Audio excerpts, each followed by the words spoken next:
ডিমের দাম যত বাড়তেছে মুরগিগুলো তত চালাক হয়ে যাচ্ছে, ছোট ছোট ডিম পাড়তেছে। তোরা যতই ছোট ডিম পাড়িস কিন্তু দাম কিন্তু কমবে না।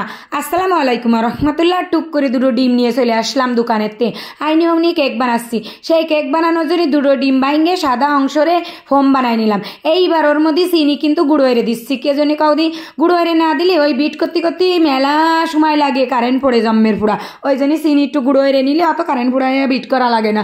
তাই সেই সাদা অংশ ফোম করে নিছি চিনি দিয়ে, তারপরে দিলাম কুসুম, তারপরে ভ্যানিলা এসেন্স, তেল সব কিছু দিয়ে ডক ডক করে সেই ডিমের সাদা অংশ কুসুম সহ সব ভালো সুন্দর ফোম বানাই নিছি। নেওয়ার পরে ওই যে ময়দা, বেকিং পাউডার, দুধ, গুঁড়ো দুধ সব কিছু একসাথে টেহিয়ে আলাদা থুয়ে দিলাম।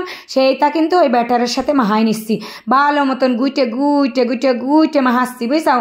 গুড়তে গুড়তে যে সময় মিশে যাবে একদম ব্যাটারের মতো, পান পিঠের ওই যে গুলা আছে না ওই রাম হয়ে যাবে, সেই সময় ওরে আমি মোল্ডের মধ্যে ঢালবো।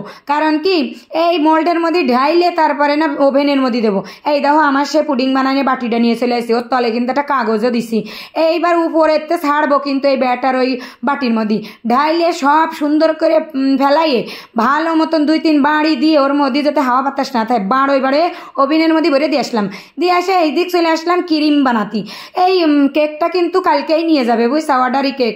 তাইতে বলে ওরে ক্রিম বানাইয়েও একবারে কমপ্লিট করে ফ্রিজের মধ্যে থুয়ে দেবো। থুয়ে দিলে কালকে এসে আমার কাস্টমার নিয়ে যাবে। তাতে কি হবে, কেকটা একদম ডহে ঠান্ডা হয়ে একদম মজা হয়ে পড়ে থাকবে।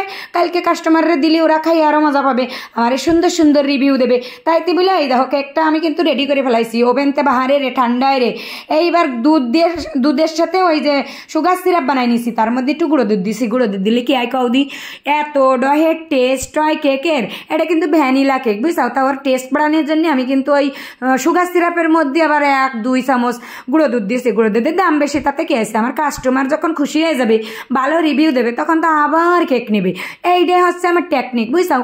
তা আমি কিন্তু সেই গুঁড়ো দুধ দিয়ে ওই সুগার সিরাপ বানাইয়ে ওই ক্রিম লাগাইয়ে বোর্ডের পরে সে কেক দিছি। দেওয়ার পরে সুগার সিরাপ দিয়ে এই যে ক্রিম দিয়ে এক লেফা দিয়ে দিলাম, তারপরে আর 1 পিস কেক দিলাম, তারপরে আবার সুগার সিরাপ দিয়ে দিচ্ছি, তারপরে দেবো আবার সেই ক্রিম। একের পর এক দিয়ে একদম শেষ করে ফেলবো, সেই বিল্ডিং বানাই ফেলাবো, বুঝছাও।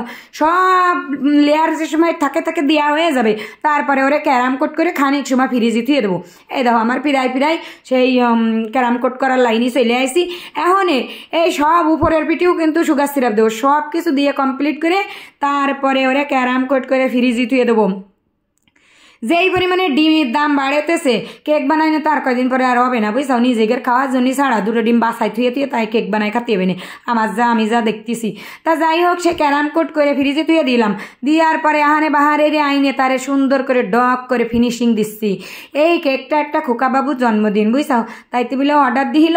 এরম কেক কিন্তু আমি আগে কোনো দিন বানাইনি, এই গোলাপি কালারের ডিজাইনের কেক।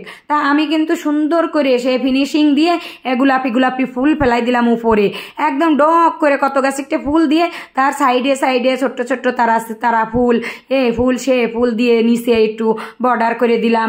দিয়ে আবার ওর পরে লেখাপড়াও করতে কয়েছে, আবার একটু সুগার বলও দিচ্ছে। ওই দেখো এই সুগার বল কিন্তু খাইয়ে ফেলানো যায়, জানো। এ হোমিওপ্যাথি ওষুধের মতন লাগে দেখতে, কিন্তু হোমিওপ্যাথি ওষুধ কিন্তু না, এ কিন্তু সুগার বল দিয়ে দিলি কিন্তু ঝিকিমিকি করে। নাম লেখাও শেষ।